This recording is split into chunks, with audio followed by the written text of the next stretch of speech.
Well, the auction is done, the hammers have slammed down, the final bids were placed, and we know exactly how much that number one of the 230 special privy-marked 2024 gold flowing hair dollars sold for. And it went for, oh, hold on just a second. I'm going to tell you, I promise. If you're new to the channel, my name is Dub C. I want to thank you for being with me here today. All of you returning subscribers, especially you people who've been following the drama of the 2024 flowing hair pieces. I've got the auction results and a little bit of analysis. I'm going to share them with you. If you are brand new to the channel, love to have you subscribe. Go ahead and click on the subscription button, become part of this community. I don't delve too deeply into modern mint releases. Genuinely don't really interest me that often. I'm more of a kind of a traditional old bar, old coin stacker. But you do see some pieces that I've picked up recently. In fact, I've picked up even more than these recently. The Mint has put out some interesting pieces. You have to admit, wherever you fall on the spectrum of these are horrible or these are amazing, they have certainly caught the attention of the numismatic and the stacking community in a way that the Mint really hasn't done for a long, long time. I'm thinking all the way back maybe to 2009 for the flowing hair, or rather the $20 St. Gaudens high relief, or maybe the initial flowing hair, maybe the 2021 Morgan and Peace dollars, the example that you're seeing right here. But this is definitely different, right? Even with those, this is different. A quick recap, and I'll put links down below. I did a really deep dive on the flowing hair silver metal. Remember, it's not a monetized piece. It's still just a metal. But the gold flowing hair, I made a video about those also. And in that video, I mentioned that the Mint was going to be selling these pieces at auction. The Mint claims it's not the first time they've sold at auction before. There were actually a couple other times that they've done that. But I think they're really kind of fudging those numbers. Those were really unique pieces. This was something that they just made a couple of weeks ago. They have manufactured a rarity. And I said that the first one, there were 230 of these gold flowing hair dollars, even though they are monetized at $1. They're a full troy ounce of 4/9 fine gold. They made 230 of them with the privy mark. And they sold those exclusively through a private auction company called Stack's Bowers. Each one of those individually graded by PCGS before hitting the auction block. And each one of those individually numbered sequentially from 1 to 230. And the first one, number one, that was going to be the end-all be-all, right? That's the biggie, was sold along with the canceled dies that were used to strike that coin in a special presentation box with some other extras. This was really a big deal. So what did it sell for? Remember that if you are lucky enough to get one of the gold pieces that are not privy marked, if you were one of the folks who stood in line at the Whitman Expo recently, or were able to order it from somewhere else, the initial price of those, about $3,500, a little bit north of $3,500. But number one of those 230 with a special privy mark, because the ones that were sold directly to the public did not have the privy, and there was no chance you could get one. Unlike the silver pieces, right? You had at least a shot of getting one of those. It was supposed to be random, and some people actually got the privy mark, and that was a fantastic thing. But obviously I didn't. At least not for my opened one. You folks who watch me unboxing that know that I have another one, and of course the one that I haven't opened yet has the privy mark in it, I guarantee you. But the folks who stood in line to get the gold pieces got them without the privy mark, and they still paid north of $3,500 for these. So, drum roll, what did Stacks & Bowers auction today, December 12th of 2024, in these 230 of these examples that did have the privy mark sequentially numbered 1 through 230 in the slabs from PCGS?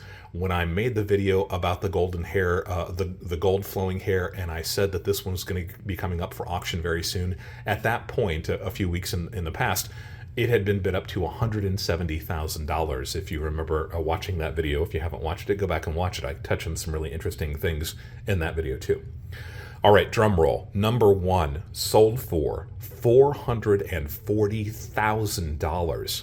We got almost all the way to $500,000 for a brand new coin that the mint intentionally made as a rarity.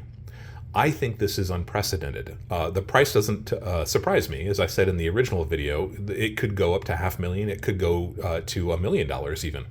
So $440,000 is certainly within what I was kind of anticipating for this piece. $440,000. Now, the interesting thing about number one is that it was a Proof 70 deep cameo. That is arguably the best quality coin that a modern mint can make on this Sheldon scale of 1 to 70. It's a 70.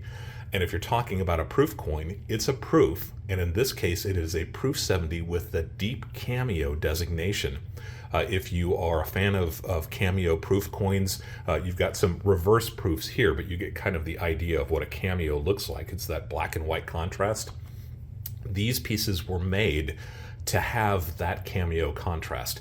So getting a piece that is Proof 70 deep cam graded by PCGS is the very finest coin that this could possibly have been. And number one just happened to be that 70. So $440,000 for a modern proof coin made by the mint a few weeks ago. But that still leaves 230 others, or 229 others, right? What did number two sell for? This is a bit of an eye-opener. Number two was only a 69 on that Sheldon scale of 1 to 70, and it sold for $28,000. Now, that's still, $25,000 more than the individual pieces that were being sold to the public, the few instances of those that were being offered before these pieces were released. $28,000 for a Proof 69 deep cameo. Number three, also a 69, sold for $28,000. But here's the interesting thing. Number four, a Proof 70, sold for $46,000. So all of these are going to have the deep cameo designation. At least I think they did. I flipped through at least 100 of them individually and skimmed over several more. I suppose it's possible that some of them didn't get the deep cameo designation. Wouldn't that be a drag? But number four, $46,000. So right now you're seeing that the sequential number doesn't seem to have mattered quite as much as some people thought it might. Number one sold for $440,000. Number two sold for $28,000, as did number three. But number four jumped all the way back up to $46,000 because it had that 70. It's amazing to think that the difference between a 70 and a 69 could have this much impact on the price that these pieces went for, but it's true. Number five, also a 70 deep cameo, $46,000. Number six, Proof cameo 70, $41,000. Number seven, Proof 70, $37,000. So the number is starting to tick down just a little bit. Number eight, Proof 69, sold for $30,000. We just said that number three sold for $28,000. So whoever bought number three, it sounds like they got, or number two rather, sold for $28,000. So number two, whoever bought $28,000, sounds like they got a pretty good deal, right? Maybe two and three. It has that sequential lowest number, but it's also substantially less than the next one that was a 69 that was number 8, and it sold for $30,000. Number 9, Proof 69, sold for $28,000. Number 10, 69, sold for $29,000. Skip all the way to number 12, and we go back up to a 70, $40,000. So if you saw these 69s, 8, 9, and 10 in that $30,000 range, $28,000, $29,000, $30,000, number 12 that skipped up to a 70 again in terms of its condition, its grade as assigned by PCGS, got $41,000.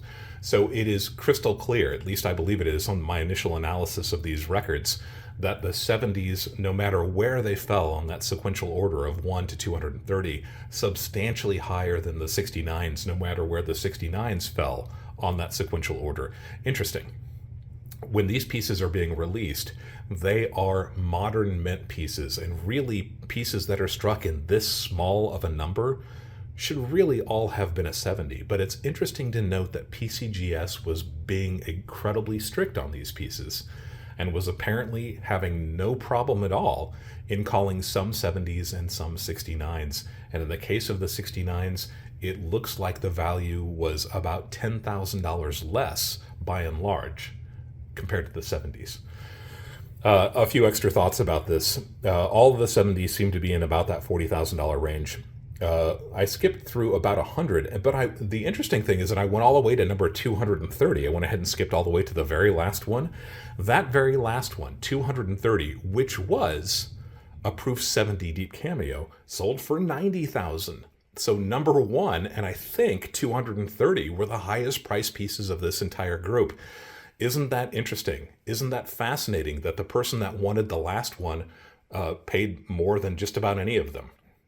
Now, I haven't looked in the auction records, and it's very possible that some of these pieces also sold with some of these canceled dies or other ephemera that may have had something to do with it. I was just looking at the raw numbers as they were coming in. And I think, if I am reading these numbers correctly, the total price, that the total hammer price, and remember, Stacks and Bowers did not get a commission for selling these pieces. They got some fantastic word of mouth, and obviously we're making videos and the news is talking about these pieces. The total price for those 230 pieces, $9,912,000, with the average price not including number one and 230, because that would just skew these numbers ridiculously. The average price at $35,220 per coin. That is a lot of money. How do you feel about this? What do you think about this? Was this ridiculous? Was this a positive thing for the mint? Clearly, the mint made some money on these. But when you're thinking about the number of pieces that was being offered in the first place and the number of pieces that were offered with these privy marks, these pieces would have sold out regardless. And to have collected, 10, 15, 20,000, even $30,000 more per coin with a total price tag of somewhere about $10 million, that's pretty insignificant to the mint, the United States Mint. It's great that they all sold out, but they would have sold out anyway, as evidenced by the silver pieces that sold out not quite as quickly as some expected. With a smaller mintage, even with a higher price point, I think the gold would have sold out. So you can't just do a blank, the mint made $9 million on these. The average citizen wouldn't have coughed up that much. No, but the average citizen may have coughed up 2 or 3 million total, something like that. $3,000 a piece, $3,500, $4,000 a piece times 230. The mint clearly made some money on these, but in so doing, they completely cut out the average American, assuming the average American could afford the $3,600 that even the non-privy marked pieces were generating for the mint. I have to say that I have noticed several of these privy marked pieces already appearing on eBay. How about that? And it looks like a significant number of them are being offered through a few well-known dealers. That's not surprising either. I pulled up one example right before I started filming this video.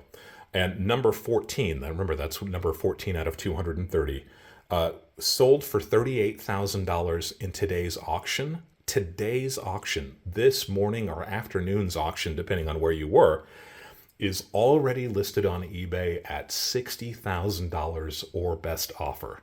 So if they take 50,000, the people that bought that coin for 38,000 bucks and whatever change is necessary to conclude this transaction, stands to make somewhere in the order of 10, maybe 15, maybe $20,000 in extra profit, assuming that these pieces actually sell on eBay.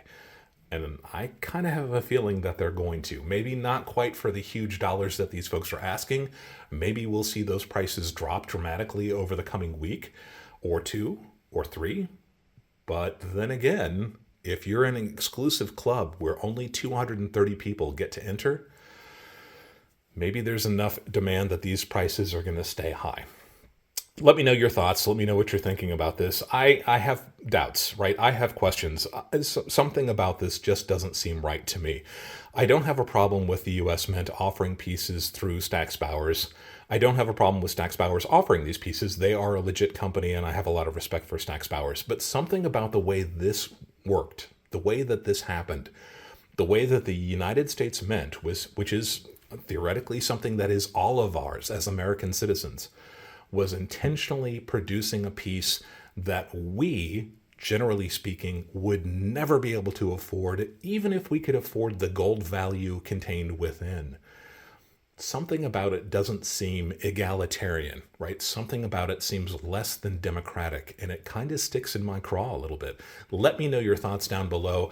Did you bid on one of these? Did you grab one of these? Are they going into your permanent collection? Are you going to try to sell them on the open market?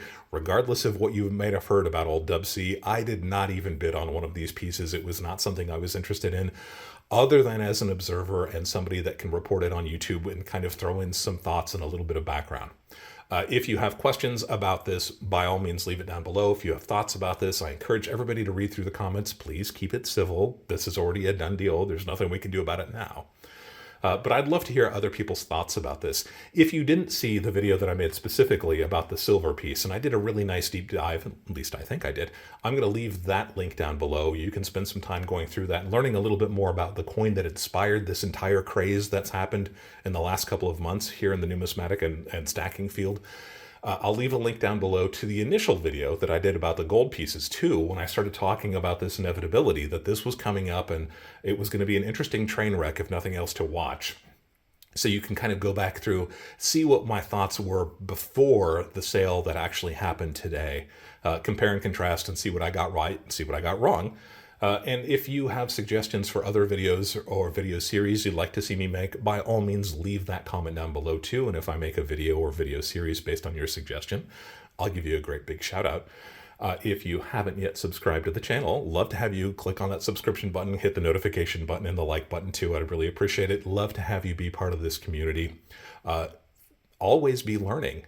And thank you for allowing me to be a part of your journey as we go deeper into the world of coins and physical precious metals.